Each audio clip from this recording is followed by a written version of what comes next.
अस्सलाम वालेकुम dear students, I am your instructor Syeda Maria. आज हम first year biology chapter 2 biological molecules में डिस्कस करेंगे इंट्रोडक्शन टू कार्बोहाइड्रेट्स। सो हम स्टार्ट करते हैं जी हाइड्रेट्स ऑफ कार्बन से। The word carbohydrate literally mean hydrated carbon. They are composed of carbon, hydrogen and oxygen, and the ratio of hydrogen and oxygen is the same as in the water. So basically जो carbohydrate होते हैं वो carbon, hydrogen और oxygen पे consist करते हैं और इनको हम हाइड्रेटेड कार्बन और हाइड्रेट्स ऑफ कार्बन भी कहते हैं।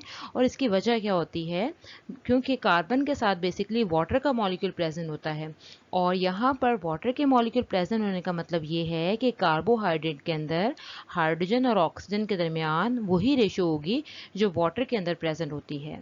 सो जिसकी वजह से इसको हम हाइड्रेट्स ऑफ कार्बन और हाइड्रेटेड कार्बन भी कहते हैं। So carbohydrates are also called the saccharides. The word saccharide derive from the Greek word saccharon, जिसका मतलब होता है शुगर। अब हम कार्बोहाइड्रेट की एग्जैक्ट डेफिनेशन देखते हैं। Chemically carbohydrates are defined as the polyhydroxy aldehyde or ketone or complex substances which on hydrolysis yield polyhydroxy aldehyde or ketone subunit। So सबसे पहले हम यहाँ पे देखते हैं जी कि कार्बोहाइड्रेट्स को हम बेसिकली दो ग्रुप्स में डिवाइड कर रहे हैं। The first one are the aldehyde and the second one are the ketones. और पहले हम इन दोनों के दरमियान थोड़ा सा डिफरेंस देखते हैं, एल्डिहाइड और कीटोन, और उसके बाद हम बाकी डेफिनेशन पे आते हैं।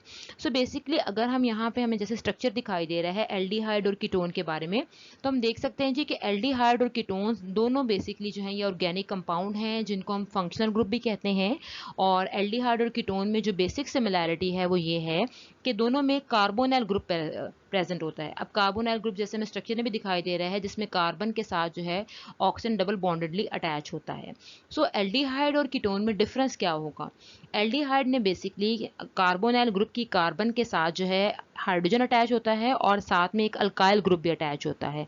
और अल्काइल ग्रुप बेसिकली क्या है, it is a functional group जिसको हम आर ग्रुप भी कहते हैं और जिसमें जो है वो कार्बन और हाइड्रोजन एटम प्रेजेंट होते हैं।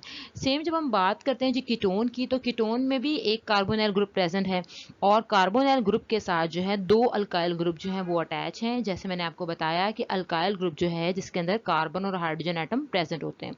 और हम कीटोन को इस तरह से भी कह सकते हैं कि ketone contain the carbonyl group bonded to two carbon atom.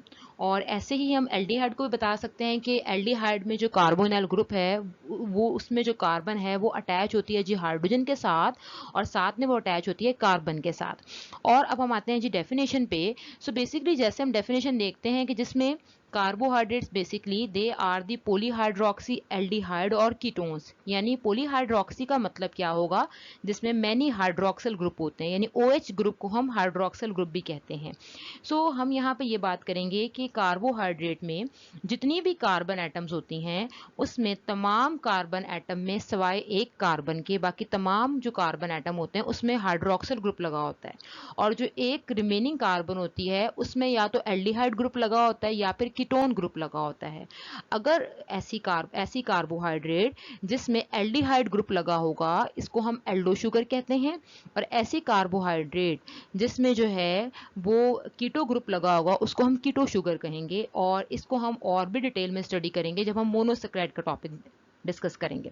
So basically हमें पता क्या चला कि कार्बोहाइड्रेट को केमिकली हमें अगर डिफाइन करना है तो हम इसे कह सकते हैं जी पोलीहाइड्रोक्सी एल्डिहाइड है या फिर वो कीटोन्स है या फिर वो कोई कॉम्प्लेक्स सब्सटेंस है। और जब भी हम कॉम्प्लेक्स सब्सटेंस की हाइड्रोलाइसिस करते हैं, हाइड्रोलाइसिस का मतलब होता है जी कि जिसमें हम लार्ज मॉलिक्यूल की ब्रेक डाउन करते हैं into the smaller one by utilizing the water molecule. Hydro मतलब वाटर, लाइसिस मतलब ब्रेक डाउन। सो जब भी हम पोलीहाइड्रोक्सी एल्डिहाइड और कीटोन्स और किसी भी कॉम्प्लेक्स सब्सटेंस जिसका ताल्लुक जो बेसिकली कार्बोहाइड्रेट से रिलेट करता है, अगर हम उसकी हाइड्रोलाइसिस करते हैं तो वो बेसिकली अपने सब यूनिट में कन्वर्ट हो जाएगा। यानी फॉर एग्जांपल अगर वो पोलीहाइड्रोक्सी एल्डिहाइड है तो वो अपने सब यूनिट पोलीहाइड्रोक्सी एल्डिहाइड में जो है वो कन्वर्ट हो जाएगा आफ्टर हाइड्रोलाइसिस। और अगर वो कीटोन है तो वो कीटोन सब यूनिट में जो है वो कन्वर्ट हो जाएगा। So this is the basic definition of the carbohydrates.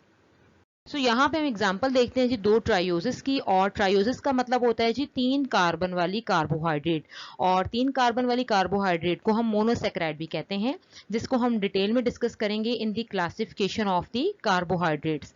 So हम यहाँ पे देख सकते हैं जी कि जो पहला हमारे पास स्ट्रक्चर है वो है जी ग्लिसरल्डिहाइड का, और ग्लिसरल्डिहाइड में हम देख सकते हैं कि इसमें तमाम कार्बन सिवाय एक कार्बन के यानी कार्बन नंबर 1 के अलावा बाकी दोनों कार्बन में हमें हाइड्रोक्सिल ग्रुप दिखाई दे रहा है, और रिमेनिंग कार्बन जो है वो बेसिकली एल्डिहाइड ग्रुप का पार्ट है, जिसकी वजह से इसे हम एल्डोट्रायोज और एल्डो शुगर भी कहते हैं।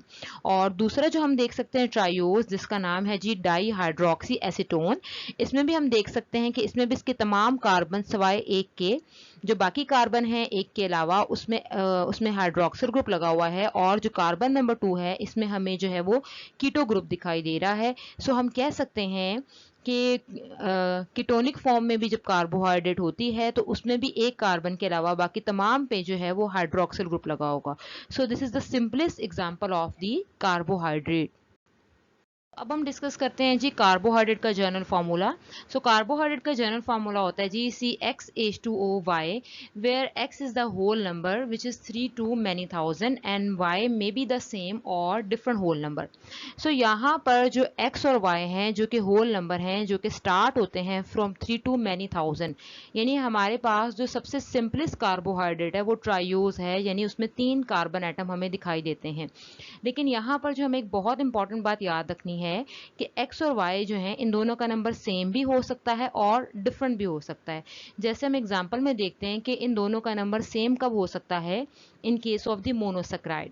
और यहाँ पर मैं ग्लूकोज का जो फॉर्मूला है वो एक डिफरेंट तरीके से लिखती हूँ। जैसे हमें पता है ग्लूकोज का मॉलिक्यूलर फॉर्मूला क्या होता है, C6H12O6। तो यहाँ पे जैसे मैं लिख रही हूँ C6H2O और 6, तो इसका मतलब क्या होगा कि आप देख सकते हैं कि इसमें कार्बन का जो नंबर 6 है और होल हमारे पास जो Y का नंबर आ रहा है वो भी 6 है, जिसमें हमें पता चलता है कि मोनोसैकेराइड में X और Y की जो वैल्यू होती है वो सेम होती है, लेकिन X और Y जो हैं ये डिफरेंट भी हो सकते हैं इन केस ऑफ दी ओलिगोसैकेराइड और दी पॉलीसैकेराइड। जैसे यहाँ पर मैंने एक डाइसैकेराइड जो कि ओलिगोसैकेराइड की कैटेगरी में आता है वो मैंने लिखा है। सो यहाँ पर भी मैंने इसको डिफरेंट पैटर्न में लिखा है। जैसे हमें पता है कि सुक्रोज जो है उसका मॉलिक्यूलर फॉर्मूला क्या होता है, C12H22O11। तो हम यहाँ देख सकते हैं कि इसमें X और Y की जो वैल्यू है वो डिफरेंट है। So in case of the oligosaccharide और दी पॉलीसैकेराइड X और Y की वैल्यू डिफरेंट हो सकती है, लेकिन in case of the monosaccharide X और Y की वैल्यू जो है वो सेम होती है। नेक्स्ट अब हम देखते हैं जी general properties of carbohydrates. So अब हम देखते हैं जी occurrence of carbohydrates. So carbohydrates occur abundantly in living organism, they are found in all organism and in almost all parts of the cell. यानी जानदारों में कार्बोहाइड्रेट जो है वो बहुत ज़्यादा तादाद में पाए जाते हैं और ये तमाम जानदारों में मौजूद होते हैं and they are present in almost all parts of the cell. For example जैसे हम इसमें कुछ एग्जाम्पल भी देखते हैं जी, like wood of the cellulose, यानी लकड़ी में मौजूद जो सेलुलोज है वो कार्बोहाइड्रेट है। Carbohydrate are also present in the cotton, in the paper, starches which are also the carbohydrate and they are present in the cereal। जैसे फॉर एग्जांपल सीरियल में हम कह सकते हैं जी वीट, राइस है, कॉर्न है। इसके अलावा carbohydrates are present in the root tuber. Root tubers क्या होते हैं, they are the underground storage organ of the plant. जैसे फॉर एग्जांपल इसमें चुकंदर आ जाता है, यानी बीट है, आलू हैं, ये इसके अंदर आ जाते हैं। फिर है जी केन शुगर में भी कार्बोहाइड्रेट पाई जाती है। अब बेसिकली जो केन शुगर है it is a sugar that is obtain from the sugar cane, यानी गन्ने से हासिल की जाने वाली जो शुगर होती है उसको हम केन शुगर कहते हैं। और केन शुगर के अंदर जो कार्बोहाइड्रेट होती है वो सुक्रोज होती है। साथ साथ हम देखते हैं जी मिल्क शुगर, और मिल्क शुगर को हम लैक्टोज कहते हैं। So these are all example of the carbohydrates that are present in the nature. So carbohydrate play both structural and functional role, यानी कार्बोहाइड्रेट्स जो है वो जानदारों में ना सिर्फ एक स्ट्रक्चरल रोल प्ले करता है, स्ट्रक्चर बनाने में रोल प्ले करता है, बल्कि साथ साथ बहुत से फंक्शंस भी करता है। लाइक फॉर एग्जांपल कार्बोहाइड्रेट्स जो हैं these are the part of the biological membrane, यानी ये सेल मेम्ब्रेन का भी हिस्सा होते हैं, साथ साथ ये ऑर्गेनेलिस की मेम्ब्रेन का भी हिस्सा होते हैं। और फंक्शनल रोल में हम एग्जाम्पल देख सकते हैं जी सिंपलेस्ट कार्बोहाइड्रेट की, यानी मोनोसैकेराइड की। सो मोनोसैकेराइड जो है यानी ग्लूकोज, जब इनकी मेटाबॉलिज्म होती है तो सो ड्यूरिंग मेटाबॉलिज्म जो है हमें एनर्जी मिलती है। सो जैसे नेक्स्ट में भी यही बात की जा रही है कि सिंपलेस्ट जो कार्बोहाइड्रेट्स हैं are the main source of the energy in the cell. Like for example जैसे कि रेस्पिरेशन में ग्लाइकोलाइसिस का प्रोसेस होता है, पायरुविक एसिड ऑक्सीडेशन है, क्रेब्स साइकिल है, रेस्पिरेटरी चेन है। सो इन तमाम प्रोसेस के नतीजे में जो है हमें एनर्जी मिलती है। नेक्स्ट है जी, some carbohydrates are the main constants of the cell wall in the plants and the micro organism. यानी जो कार्बोहाइड्रेट्स होते हैं वो बहुत से जो हैं हम कह सकते हैं जी जानदारों यानी माइक्रो ऑर्गेनिज्म की अगर हम बात करें तो इनकी सेल वॉल का हिस्सा भी होते हैं। लाइक फॉर एग्जांपल जो बैक्टीरिया हैं, बैक्टीरिया की जो सेल वॉल होती है वो पेप्टिडोग्लाइकन है, यानी वो भी कार्बोहाइड्रेट से मिलकर बनी है। सेम अगर हम देखते हैं फंजाई की, तो फंजाई की जो सेल वॉल होती है वो काइटिन से मिलकर बनती है और काइटिन जो है वो एक पॉलीसेकेराइड है जो कि कार्बोहाइड्रेट नेचर है। इसी तरह से अगर हम प्लांट की सेल वॉल देखते हैं तो प्लांट की सेल वॉल में एक मेन कंपोनेंट पाया जाता है विच इज द सेलुलोज, वो भी कार्बोहाइड्रेट है। साथ साथ हम देखते हैं जी sources of carbohydrates are the green plant, यानी जो हमारा मेन सोर्स होता है कार्बोहाइड्रेट को हासिल करने का वो ग्रीन प्लांट्स होते हैं। जैसे हमारा जो डिपेंडेंस है वो बेसिकली जो है हम वेजिटेबल्स खाते हैं, हम फ्रूट्स खाते हैं, हम सीरियल्स लेते हैं, हम ग्रेन्स लेते हैं, तो these all about the carbohydrates. उसके बाद है जी these are the main product of the photosynthesis. अब जैसे हमें पता है कि जब फोटोसिंथेसिस होती है और फोटोसिंथेसिस पौधे में एक ऐसा प्रोसेस होता है जिसके जरिए पौधा अपने खुराक खुद तैयार करता है। सो फोटोसिंथेसिस का जो प्राइमरी प्रोडक्ट होता है, जो बुनियादी प्रोडक्ट होता है वो कार्बोहाइड्रेट ही होते हैं, वो ग्लूकोज होता है। और जो कि जो है पौधा जो है इसको ना सिर्फ इस्तेमाल करता है बल्कि उस ग्लूकोज को पौधा स्टोर भी करता है in the form of the starch. और बेसिकली फिर ये ग्लूकोज ही होता है जो कि सबसे पहले जो प्रोडक्ट बनता है और आफ्टर डैट जो है फिर ग्लूकोज से जो है वो बाकी ऑर्गेनिक कंपाउंड्स जो हैं वो बनाए जाते हैं। सो नेक्स्ट हम देखते हैं जी formation of conjugated molecule. So what are the conjugated molecule? Conjugated molecule basically ऐसे मॉलिक्यूल होते हैं जिसमें जनरली दो different molecules that belong to different categories that usually combined together to form the conjugated molecule. जिसमें यानी दो different molecule जो होंगे जो टोटली डिफरेंट कैटेगरी से बिलोंग करेंगे, जब वो कंबाइन करेंगे तो वो एक कॉन्जुगेट मॉलिक्यूल बनाएंगे। और यहाँ पे हम कुछ एग्जाम्पल देखते हैं। Like for example carbohydrate in the cell combined with proteins and lipids and the resultant compounds are called the glycoproteins and the glycolipids. सो हमारे पास जो ग्लाइकोप्रोटीन है ये बेसिकली दो डिफरेंट मॉलिक्यूल से मिलकर बनी है। लाइक ग्लाइको का मतलब होगा यहाँ पर कार्बोहाइड्रेट, प्रोटीन का मतलब है सिंपली प्रोटीन। और नेक्स्ट में हम देखते हैं एग्जांपल में ग्लाइकोलिपिड्स, यहाँ पर ग्लाइको का मतलब है कार्बोहाइड्रेट और लिपिड्स जो हैं ये आपस में जब कंबाइन करते हैं तो ये कॉन्जुगेट मॉलिक्यूल्स बनाते हैं। अब हम देखते हैं जी कि ये जो कॉन्जुगेटेड मॉलिक्यूल्स हमारी सेल में बनते हैं इनका हमारी बॉडी में क्या रोल है। So the glycoprotein and the glycolipids have the structural role in the extracellular matrix of animals and the bacterial cell wall. So both these conjugated molecule are the component of the biological membrane. अब basically जो glycoprotein और glycolipids हैं ये इनका जो main role होता है ये फॉर्मेशन करते हैं जी एक्स्ट्रा सेलुलर मैट्रिक्स की। और एक्स्ट्रा सेलुलर मैट्रिक्स क्या होता है? The matrix that is present outside the cell. और एक्स्ट्रा सेलुलर मैट्रिक्स का मेन कंपोनेंट होते हैं जी ग्लाइकोप्रोटीन एंड द ग्लाइकोलिपिड्स। और अगर हम देखें कि एक्स्ट्रा सेलुलर जो मैट्रिक्स है जो कि हमारे सेल्स के बाहर होता है इसका मेन फंक्शन क्या होता है? It actually helps the cell to bind together. और साथ साथ जो है ये एक्स्ट्रा सेलुलर मैट्रिक्स जो है ये सेल को सपोर्ट प्रोवाइड करता है, स्ट्रक्चरल बायोकेमिकल सपोर्ट प्रोवाइड करता है to the surrounding cell.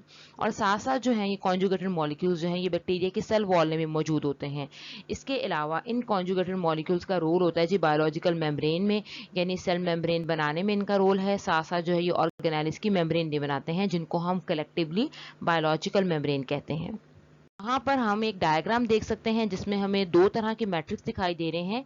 First matrix is the extra cellular matrix जो कि आउटसाइड द सेल प्रेजेंट है, और दूसरा जो मैट्रिक्स है उसको हम कहते हैं इंट्रा सेलुलर मैट्रिक्स जो कि इनसाइड द सेल प्रेजेंट है। और यहाँ पे जैसे हम बात करें जी एक्स्ट्रा सेलुलर मैट्रिक्स की जो कि डिफरेंट कॉम्पोनेंट्स जो है उनसे मिलकर बना है, और जैसे मैंने आपको बताया है कि ये जो सेल्स को बाइंड करता है और साथ साथ जो है ये सेल्स को बायोकेमिकल और स्ट्रक्चरल जो है सपोर्ट भी प्रोवाइड करता है।